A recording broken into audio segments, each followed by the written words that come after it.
Hello everyone, I am Shreya welcoming you to Adda 24/7 School. Guys, today we are going to discuss our topic that is amines.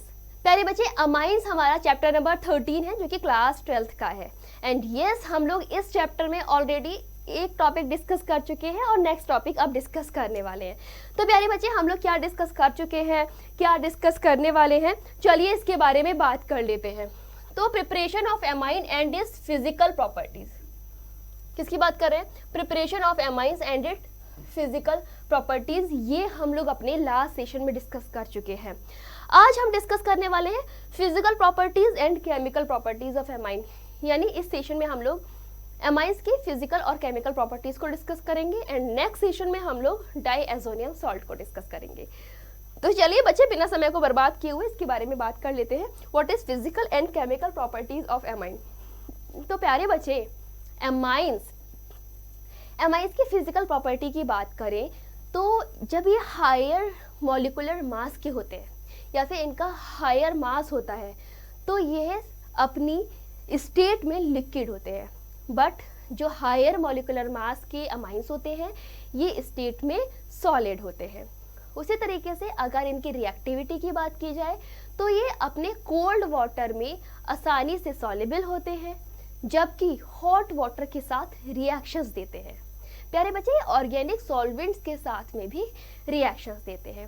वहीं पर अगर reactivity की बात करी जाए तो टर्शियरी एमाइन आपका सबसे ज़्यादा रिएक्टिव होता है, फिर सेकेंडरी और फिर प्राइमरी. तो चलिए बच्चे, अब हम शुरू करते हैं आज के सेशन में केमिकल प्रॉपर्टीज़ को. और क्या है chemical properties? Basic character of amines. हम कुछ पॉइंट्स के अंदर केमिकल प्रॉपर्टीज़ की चर्चा करेंगे. तो हमारा जो आज केमिकल रिएक्शन का पहला टॉपिक है वो है basic character of amines. Amine being basic in nature. जो अमाइन होते हैं हमारे नेचर में बेसिक होते हैं. React with acid to form salt. और ये एसिड के साथ रिएक्शन करके सॉल्ट का फॉर्मेशन करते हैं. यानी अमाइन की रिएक्शन जब HX के साथ में होती है तो आपका क्या बनता है? आपका सॉल्ट बनता है. एंड गाइज, ये एनिलीन HCl के साथ रिएक्शन करके आपकी एनिलियम क्लोराइड बनाता है. क्या करता है? एनिलियम क्लोराइड का फॉर्मेशन करता है. नेक्स्ट है amine salt on treated with a base. जब आपके एमाइन सॉल्ट को बेस के साथ ट्रीट किया जाता है जैसे कि आपका NaOH, तो क्या होता है? पेरेंट एमाइन का जनरेशन होता है. क्या होता है? पेरेंट एमाइन का जनरेशन होता है. यानी इधर देखो जरा, ये देख रहे हो आप, क्या है ये? बताओ क्या है ये? आपका एमाइन सॉल्ट. और इसकी रिएक्शन किसके साथ हो रही है? OH माइनस के साथ. तो आपका क्या बन रहा है? पेरेंट अमाइन बन रहा है और बाय प्रोडक्ट में हमारा वाटर बन रहा है. Amine salt are soluble in water. जो आपके एमाइन सॉल्ट्स होते हैं ये वाटर में सॉल्युबल होते हैं और ऑर्गेनिक कंपाउंड्स में इनसॉल्युबल होते हैं, लाइक ईथर, जैसे कि आपका ether. This reaction is the basic for the separation of amine. और जो ये रिएक्शन है ये आपके एमाइन के सेपरेशन के लिए और नॉन बेसिक ऑर्गेनिक कंपाउंड्स में इनसॉल्युबल वाटर के लिए. यानी ये आपका जो ये रिएक्शन क्या देती है? एमाइंस का सेपरेशन करती है और ऑर्गेनिक कंपाउंड्स, इसके जो ऑर्गेनिक कंपाउंड्स होते हैं वो वाटर में इनसॉल्युबल होते हैं. नेक्स्ट रिएक्शन की तरफ चल रहे हैं. The reaction of amine with mineral acid to form ammonium salt. जो आपकी अमाइन की रिएक्शन है जब मिनरल एसिड के साथ की जाती है तो आपका अमोनियम सॉल्ट बनता है. Show that these are basic in nature. और ये सभी नेचर में बेसिक होती हैं. नेक्स्ट है guys, amine have an unshared pair of electron. Amine आपके अनशेयर्ड पेयर ऑफ इलेक्ट्रॉन रखते हैं. किसके साथ? नाइट्रोजन एटम के साथ. और क्यों रखते हैं? Due to which they behave as a Lewis base. क्योंकि ये लुईस बेस की तरह बिहेव करते हैं. नेक्स्ट है basic character of amine can be better understood in term of their K and pKa. जो इसका बेसिक कैरेक्टर है अमाइन का उसे हम कैसे अंडरस्टूड कर सकते हैं? K के टर्म में और PK के टर्म में हम इसे एक्सप्लेन कर सकते हैं. तो गाइस, ये जरा आप इसको समझो. ये आपके रिएक्शन RNH2 जब वाटर से रिएक्शन कर रहा है तो आपका RNH3 और OH माइनस बन रहा है. तो K की वैल्यू क्या हो जाएगी? Active mass of RNH3 active mass of OH minus upon active mass of RNH2 and active mass of H2O. Clear?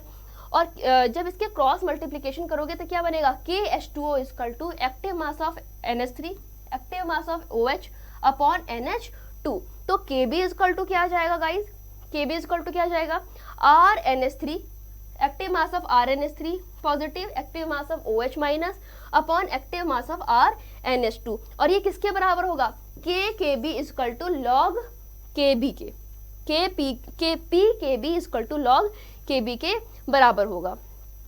Next देखो, larger the value of KB, जैसे जैसे आपकी वैल्यू लार्ज होगी KB की, आपकी PKB की वैल्यू छोटी होती जाएगी। यानी सिंपल अगर मैं बोलूँ तो KB और इनमें रिलेशन कैसा है, KB और इनमें इन्वर्सली प्रोपोर्शन का रिलेशन है। The value for few amines are in the table, जो PKB की वैल्यूज हैं कुछ एमाइंस के लिए एक्वस फेज में इधर दी गई है। तो ये सबसे पहले दी है मेथिलामीन की, कितनी होती है 3.38, एंड मेथिलामीन इसकी क्या है 3.27, क्या है 3.27। NN डाइमिथाइल मेथिलामीन इसकी कितनी है 4.22 होगी, यस। नेक्स्ट देखो एथेनामीन, और एथेनामीन की कितनी होनी चाहिए 3.29 समथिंग, कितनी 3.29 समथिंग, यस। नेक्स्ट देखो NN डाइएथाइल एथेनामीन, NN डाइएथिल एथाइल एथेनामीन इसकी कितनी जाएगी 3.2 समथिंग, यस, ठीक है। नेक्स्ट देखो N इथाइल एथेनामीन इसकी इनके बीच में जाएगी, यस 3। अब देखो बेंजीनामीन गाइज इसकी बहुत ज्यादा होती है 9-10 के करीब, तो देखो कितनी जा रही है, यस 9.38। नेक्स्ट देखो फेनिल मेथिलामीन, क्या है फेनिल मेथिलामीन इसकी बहुत कम होती है, फेनिल की बहुत कम होती है, फेनिल मेथिलामीन की कितनी 4.7। नेक्स्ट देखो एन मेथिल एनिलीन, अब एनिलीन जब टर्म आया तो फिर से आपकी बहुत तेजी से बढ़ेगी, तो गाइस क्या होगी 9.3। ऐसी एन डाइएथिल एनिलीन, तो इसकी भी 8.92, देख रहे हो कितनी ज्यादा बढ़ गई, राइट। तो एनिलीन के टर्म में इसकी PKB वैल्यू बढ़ जाती है।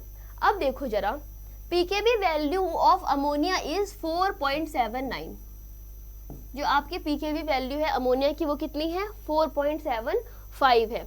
Aliphatic amine are stronger base, जो आपके एलिफेटिक एमाइंस होते हैं वो स्ट्रॉन्गर बेस होते हैं, किसके कंपेयर में, अमोनिया के कंपेयर में। और ऐसा क्यों होता है, क्योंकि गाइस इसमें +I इफेक्ट पाया जाता है बिकॉज ऑफ एल्किल ग्रुप, जो कि आपके हाई इलेक्ट्रोनेगेटिव इलेक्ट्रॉन डेंसिटी को बढ़ाता है, यानी ये इलेक्ट्रॉन को रिलीज करेगा तो क्या होगा, इलेक्ट्रॉन डेंसिटी बढ़ेगी, है ना। Their PKB value lie in the range of 3 to 4.22, जो इसके PK की वैल्यू है वो किसके बीच में लाई करती है, 3 से 4 के बीच में लाई करती है। नेक्स्ट है on the other hand aromatic amine are weaker base, जो आपके एरोमेटिक एमाइन होते हैं वो वीकर बेस होते हैं, किससे, अमोनिया से, due to the electron withdrawing nature of aryl group, जो आपका इलेक्ट्रॉन विड्रॉइंग नेचर है एराइल का, उसकी वजह से। क्या बोला मैंने कि जो आपके एरोमेटिक एमाइन होते हैं वो एक वीक बेस होते हैं, जबकि आपके एलिफेटिक एमाइन स्ट्रॉन्ग बेस होते हैं, और किससे, किसके कंपेयर में, अमोनिया के कंपेयर में। और इसका कारण क्या है, क्योंकि प्यारे बच्चे इसमें इलेक्ट्रॉन विड्रॉइंग नेचर होता है, किस पर, एराइल ग्रुप पर, इस वजह से ये आपके वीक बेस होते हैं। नेक्स्ट देखो KB value of amine on the basis of +I effect and I effect -I effect to the substituent present in amine, जो आपके KB की वैल्यू है एमाइन की वो किस पर डिपेंड करती है, +I इफेक्ट पे और -I इफेक्ट पे, ठीक है। और ये +I इफेक्ट -I इफेक्ट किस पर डिपेंड करेगा, जो आपका एरोमेटिक एमाइन पर सब्स्टिट्यूएंट लगा होगा उस पर डिपेंड करेगा, क्लियर।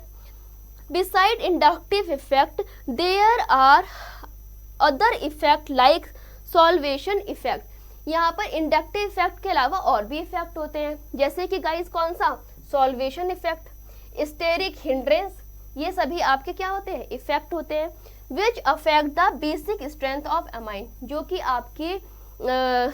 आपके बेसिक स्ट्रेंथ को बढ़ाता है, या फिर जो कि आपके ऑर्गेनिक कंपाउंड के में अमाइन के बेसिक स्ट्रेंथ को बढ़ाता है। नेक्स्ट है structural basicity relationship of amine. What is structural basicity relationship of amine. अब आप थोड़ा अपना दिमाग खुद लगाओ, कुछ सेकंड का टाइम लो और सोचो क्या होगा।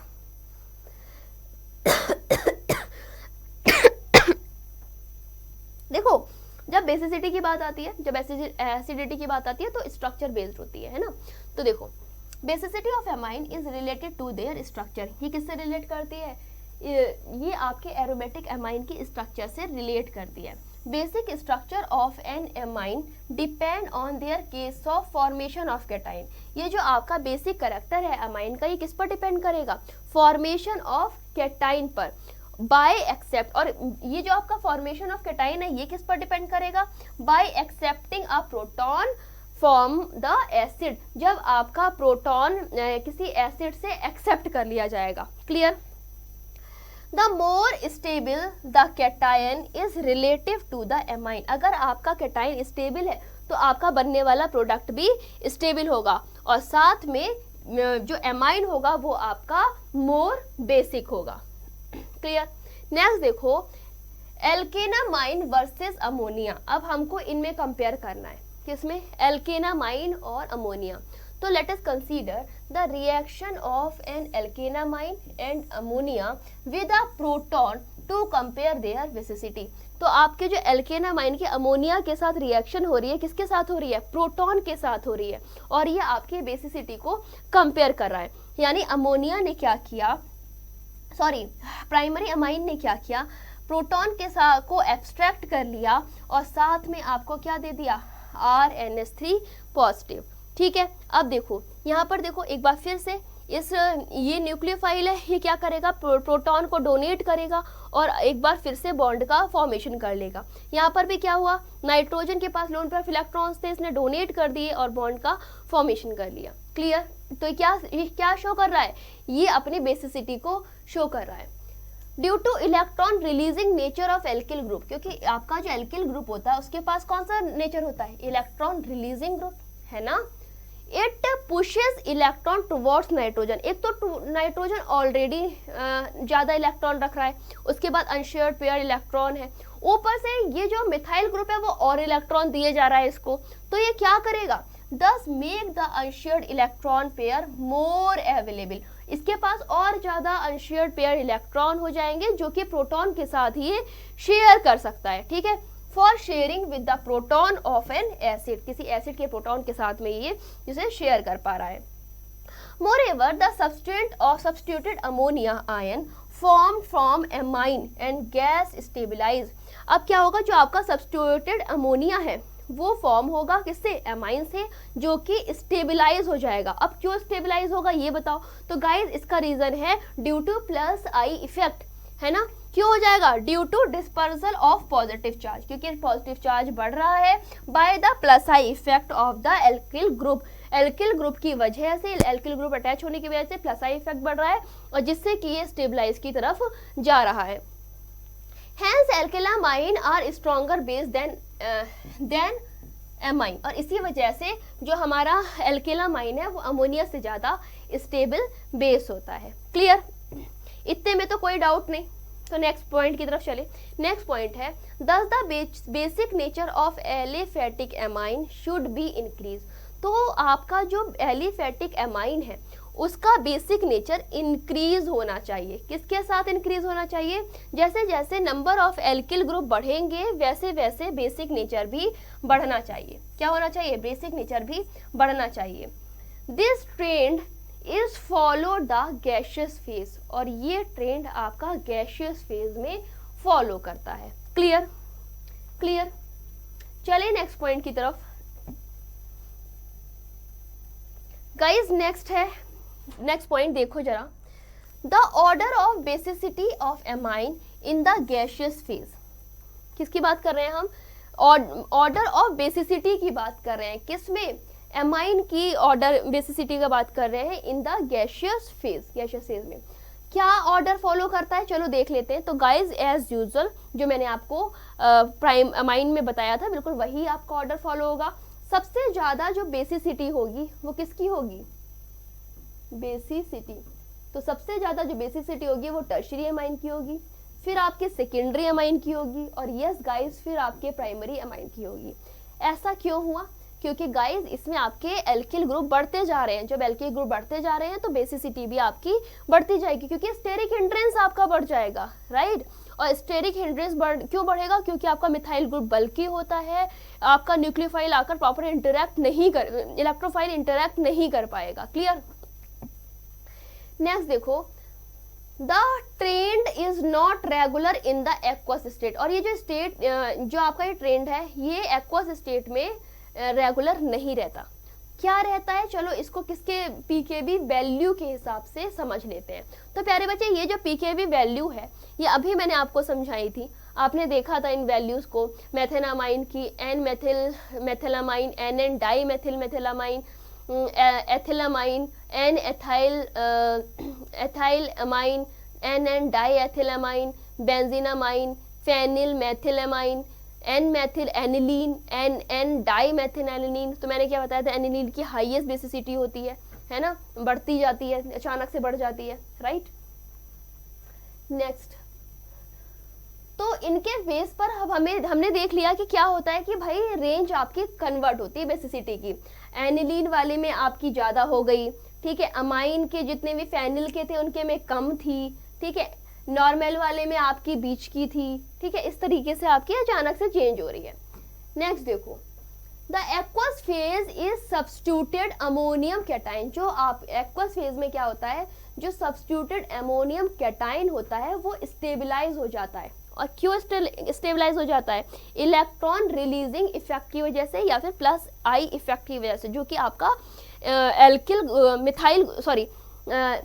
एल्किल ग्रुप जो अटैच हो रहा है वो आपको प्रोवाइड कर रहा है because of alkyl group. But solvation with water of molecules, है ना, by the solvation of water with molecules. The greater the size of cation, जैसे जैसे कैटाइन का साइज बढ़ता जाता है, laser will be the solvation. मतलब अगर सॉल्वेशन की बात करें तो वो आपका किसके इनवर्सली प्रोपोर्शनल होता है? साइज के। अगर कैटाइन का साइज बढ़ेगा तो आपकी सॉल्युबिलिटी कम होगी, और अगर साइज कम होगा तो सॉल्युबिलिटी बढ़ेगी। And the less stabilize by the is the ion, और इसी वजह से जो आपका आयन होगा वो लेस स्टेबलाइज्ड हो जाएगा। Clear?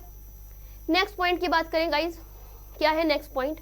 The order of stability of ion are as follows. क्या है ऑर्डर ऑफ स्टेबिलिटी? चलो देख लेते हैं गाइज। ये है आपका 1 आर यानी प्राइमरी, ठीक है, सेकंड 2 आर यानी सेकेंडरी, 3 आर यानी टर्शियरी। तो सबसे ज्यादा आपकी स्टेबिलिटी किसकी होगी? प्राइमरी की स्टेबिलिटी सबसे ज्यादा, उसके बाद सेकेंडरी की और टर्शियरी की सबसे कम स्टेबिलिटी। क्यों? क्योंकि आपका प्लस आई इफेक्ट बहुत ज्यादा बढ़ रहा है। क्लियर? नेक्स्ट देखो, decreasing order of extent of H bonding in order of decrease order of extent of H bonding in water and the order of stability of ion by solvation. चलो अब हम पढ़ते हैं किसके बारे में? डिक्रीजिंग ऑर्डर हाइड्रोजन बॉन्डिंग का water में और स्टेबिलिटी ऑर्डर ऑफ आयन का सॉल्वेशन में। क्लियर? तो क्या है? Greater is the stability of the substituted ammonium cation, stronger will be the corresponding amine of the base. जैसे जैसे आपकी स्टेबिलिटी अमोनियम कैटायन की बढ़ेगी वैसे वैसे करस्पॉन्डिंग अमाइन बेस की जो स्ट्रेंथ है वो ज़्यादा होगी। Clear?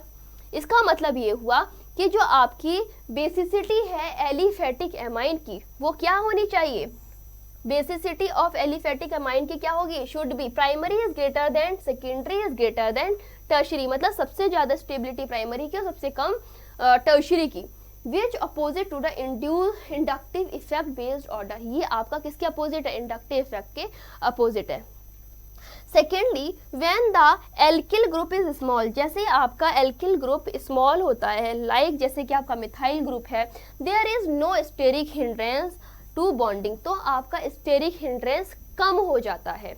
In case of alkyl group is bigger, अगर आपका एल्किल ग्रुप बिगर है किससे? मिथाइल ग्रुप से, तो क्या होगा? There will be steric hindrance to H bonding, increase करेगा आपका steric hindrance. Therefore, the change of nature of methyl group, जैसे कि आपका methyl to C2H5 result in the change in the order of basicity। देखो सीधे शब्दों में बोलूं तो जो आपका R है ना, वो आपका इथाइल है, मिथाइल है, ब्यूटाइल है, ये डिपेंड करेगा कि आपकी बेसिसिटी क्या होगी। अगर आपके ग्रुप का साइज छोटा है तो आपकी बेसिसिटी कम, अगर आपके ग्रुप का साइज ज़्यादा है तो बेसिसिटी ज़्यादा। ठीक है, मिथाइल का साइज छोटा होता है, इथाइल का बड़ा होता है, तो आपके उस हिसाब से बेसिसिटी स्ट्रेंथ कन्वर्ट होती जाएगी। Thus there is a stable interplay of the inductive effect। इसका मतलब ये है कि ये कुल मिलाकर एक इंडक्टिव इफेक्ट का ही पूरा खेल है। सॉल्वेशन इफेक्ट और steric hindrance of the alkyl group. अब एल्किल ग्रुप प्रेजेंट होने से क्या होगा, स्टेरिक हिंड्रेंस बढ़ेगा, इसी वजह से जो आपकी बेसिसिटी है वो एल्किल एमाइन की एक्वस स्टेट की तरफ इंडिकेट होगी या फिर शिफ्ट हो जाएगी।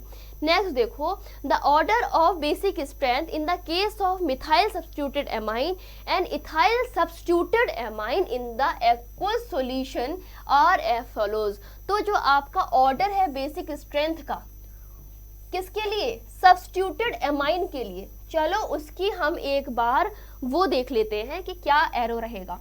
तो C2H5 का whole twice NH is greater than C2H5 का whole twice N is greater than C2H5NH2 is greater than NH3। Clear. Next देखो, C2H5 का whole twice NH is greater than C2H5 का whole twice NH2 is greater than tertiary amine is greater than NH3। मतलब सबसे ज्यादा किसका है, इसका, और सबसे कम किसका है, NH3 का। नेक्स्ट देखो guys, aryl amine versus ammonia. क्या है, एराइल एमाइन वर्सेस अमोनिया। तो गाइज इसके बारे में भी बात कर लेते हैं। PK value of amine is quite high, और ऐसा क्यों होता है, क्वेश्चन है वाइट सो, है ना। PK value of aniline is quite high, it is because, क्यों होता है, in aniline the other aryl amine NH2 group is attach directly to the benzene group. जो हमारा एनिलीन है उसमें आपका जो NH2 ग्रुप है वो डायरेक्टली बेंजीन के साथ अटैच्ड होता है। इस वजह से एराइल एमाइन में के कंपेयर में आपका ज़्यादा एनिलीन ज़्यादा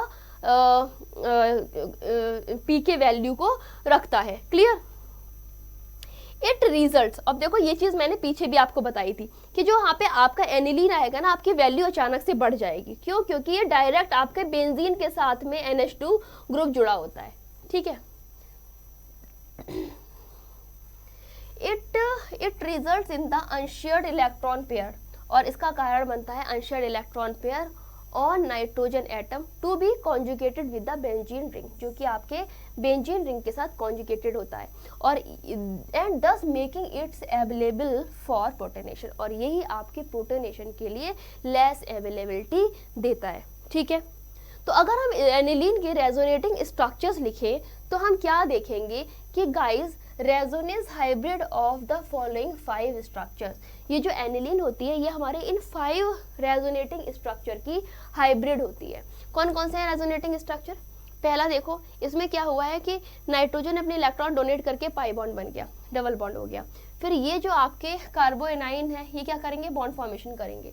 फिर यहाँ पर नेगेटिव चार्ज आ गया, इसने इलेक्ट्रॉन डोनेट किया, एक बार फिर से आपका पाई बॉन्ड बना। एंड यस गाइज, ये आपके टोटल 5 इसके एनिलीन के रेजोनेटिंग स्ट्रक्चर बन गए। इसका मतलब ये होगा बेंजीन हमारे 6 रेजोनेटिंग स्ट्रक्चर बनाता है, जबकि एनिलीन हमारे 5 रेजोनेटिंग स्ट्रक्चर बनाता है।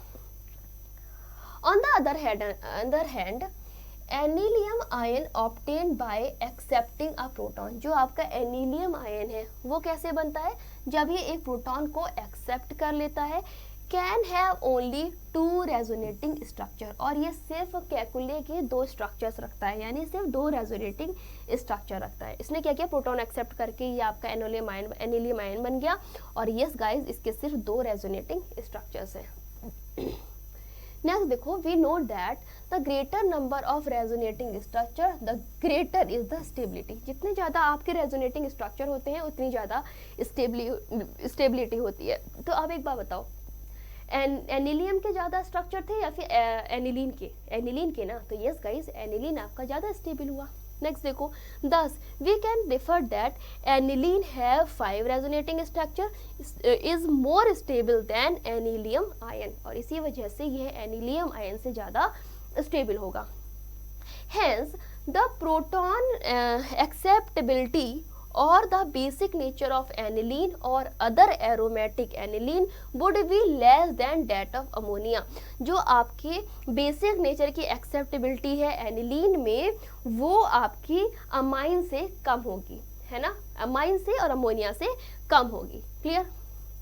In case of substituted aniline, अगर आपका एनिलीन पे कोई आपका सब्स्टिट्यूटेड ग्रुप जुड़ा है तो क्या होगा? It is observe that electron releasing group like COCH3 bond CH3 increase basic length strength. तो जो आपका COCH3 ग्रुप है वो बेसिक स्ट्रेंथ को इंक्रीज करेगा. Where electron withdrawing group like NO2 SO3H COOH आपकी बेसिक स्ट्रेंथ को कम करेगा. तो क्या पता चला कि हमारी बेसिक स्ट्रेंथ बढ़ा कौन रहा है, इंक्रीज कौन कौन कर रहा है? तो सबसे पहले हमारा मिथाइल ग्रुप जो कि इलेक्ट्रॉन को रिलीज करता है, वो हमारी बेसिक स्ट्रेंथ को बढ़ाता है, या फिर OCH3. तो ये क्या करेगा? बेसिक स्ट्रेंथ को बढ़ाएगा. और बेसिक स्ट्रेंथ को कब कौन करता है? डिक्रीज कौन करता है? जो इलेक्ट्रॉन्स को अपनी तरफ पुल करेगा, यानी COOH X, है ना, हेलोजेंस NO2 SO3H, ये सब क्या करेंगे? बेसिक स्ट्रेंथ को कम करेंगे. क्लियर? इतने में कोई डाउट है तो बताओ, नहीं तो नेक्स्ट पॉइंट की तरफ चले. क्लियर ना? नेक्स्ट पॉइंट की तरफ चले. नेक्स्ट है guys alkylation. What is alkylation? Amine undergo alkylation on the reaction with alkyl halide. जब एल्किल हैलाइड के साथ रिएक्शन होती है एमाइन की, तो आपका एल्काइलेशन रिएक्शन होती है, और ये हम कई बार पढ़ चुके हैं, है ना. नेक्स्ट देखते हैं acylation. What is acylation? Guys aliphatic की बात कर लो, चाहे एरोमेटिक एमाइन की बात कर लो, जो आपके प्राइमरी और सेकेंडरी एलिफेटिक और एरोमेटिक अमाइंस होते हैं, जब ये किसी एसिड क्लोराइड के साथ एनहाइड्रस या फिर एस्टर के साथ रिएक्शन करते हैं, कौन सी? न्यूक्लियोफिलिक सब्स्टिट्यूशन रिएक्शन करते हैं, तो इस रिएक्शन को हम एसाइलेशन रिएक्शन कहते हैं. क्या कहते हैं? एसाइलेशन रिएक्शन कहते हैं. You can consider the reaction as the replacement of hydrogen atom.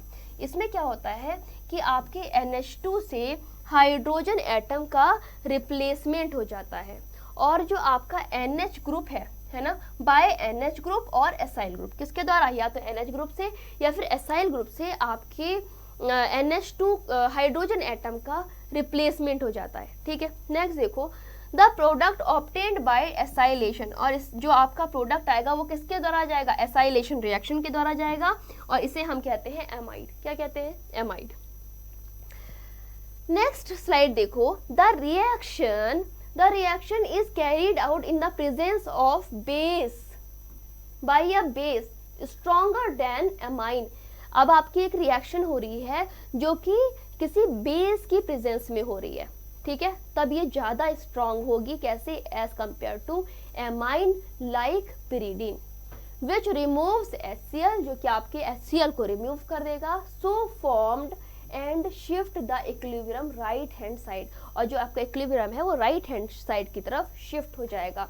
तो एथेनामाइड की रिएक्शन बेस के साथ हो रही है, तो आपका क्या आ रहा है? एडिशन कंपाउंड, सब्स्टिट्यूटेड कंपाउंड आ रहा है. और गाइस ये आपको एन इथाइल एमाइड दे रहा है. क्या दे रहा है?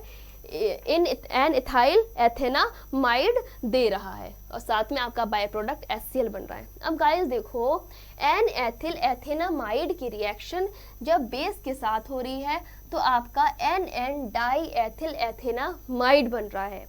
एंड यस, बेंजेनामाइड जब आपके एथेनोइक एनहाइड्राइड के साथ रिएक्शन करता है तो आपको एन फेनिल एथेनामाइड यानी एसिटिनिलाइड देता है. क्या देता है? जब आपका बेंजीनामाइड एथेनोइक एनहाइड्राइड के साथ क्रिया करता है तो एसिटिलाइड यानी एनफेनिल एसिटिमाइड देता है। क्लियर?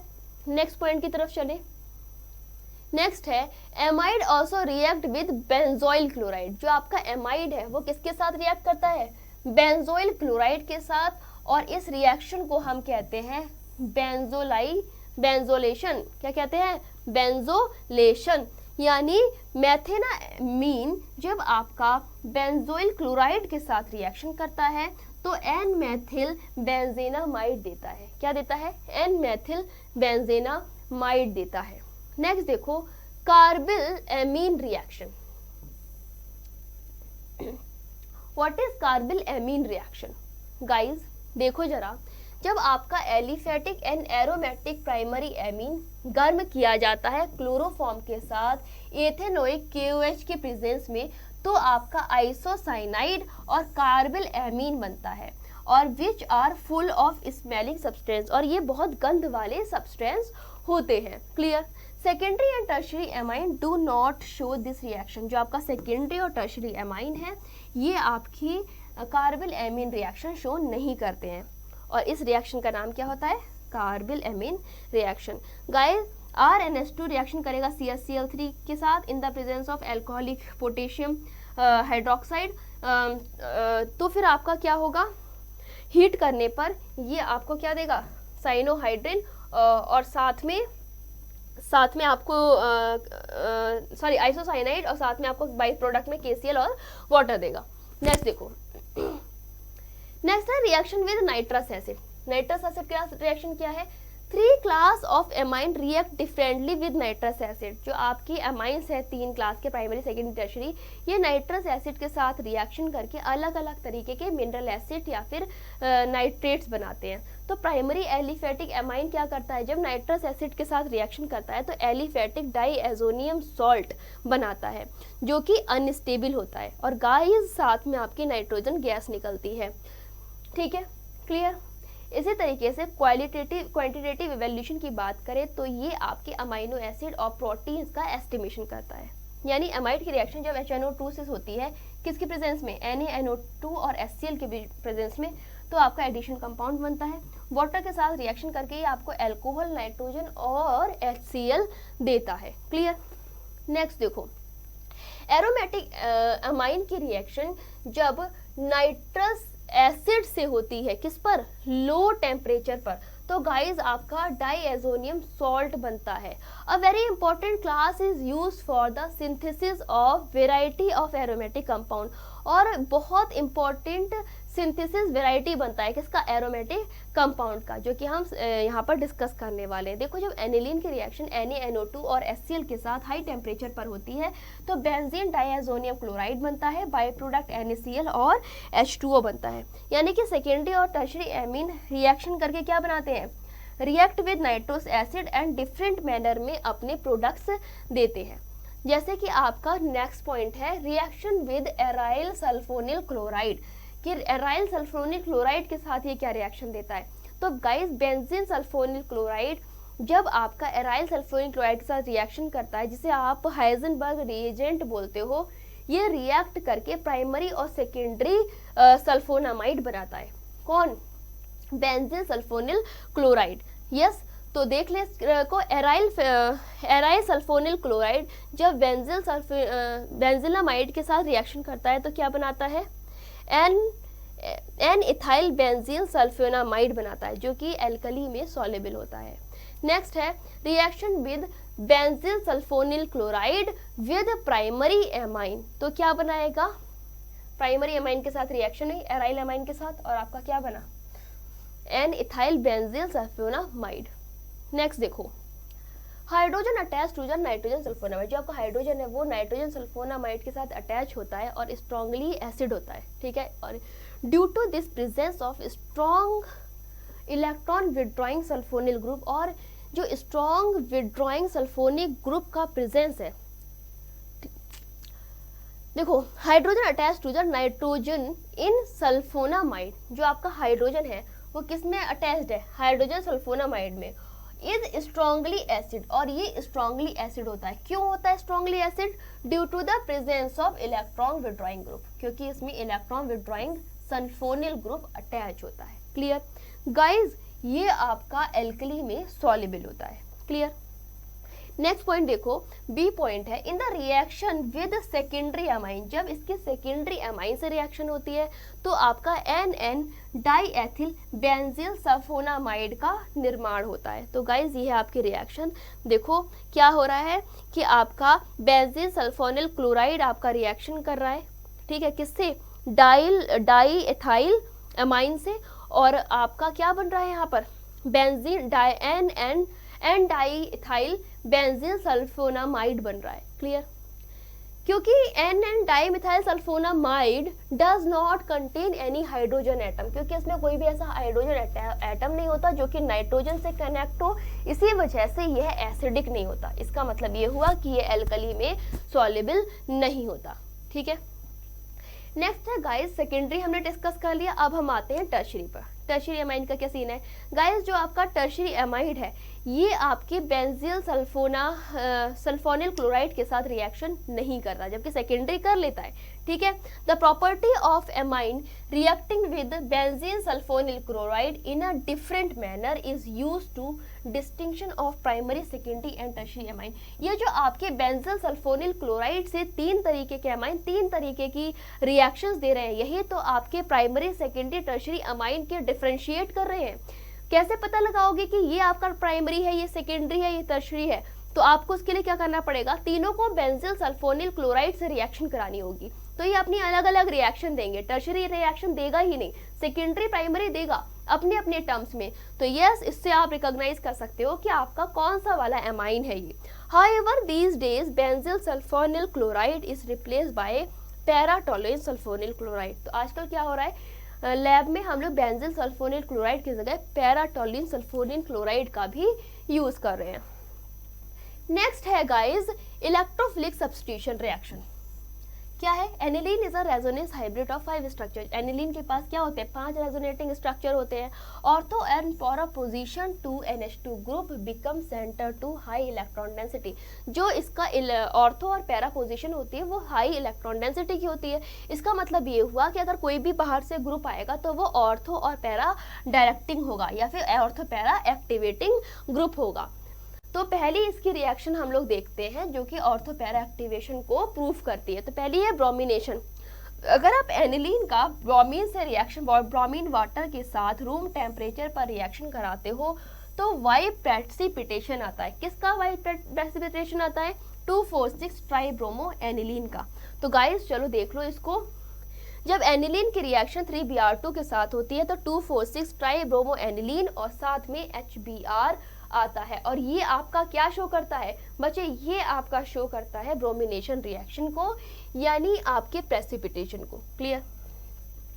नेक्स्ट है the main problem encounter during electrophilic substitution. अब एक प्रॉब्लम है जो कि नॉर्मली इलेक्ट्रोफिलिक सब्स्टिट्यूशन जब एरोमेटिक एमाइन में होता है तो देखी जाती है। वो क्या है कि देयर वेरी हाई रिएक्टिविटी, इनकी रिएक्टिविटी बहुत हाई हो जाती है और इसी वजह से जो सब्स्टिट्यूएंट होता है वो अपनी ऑर्थो और पैरा पोजीशन को अकर कर लेता है।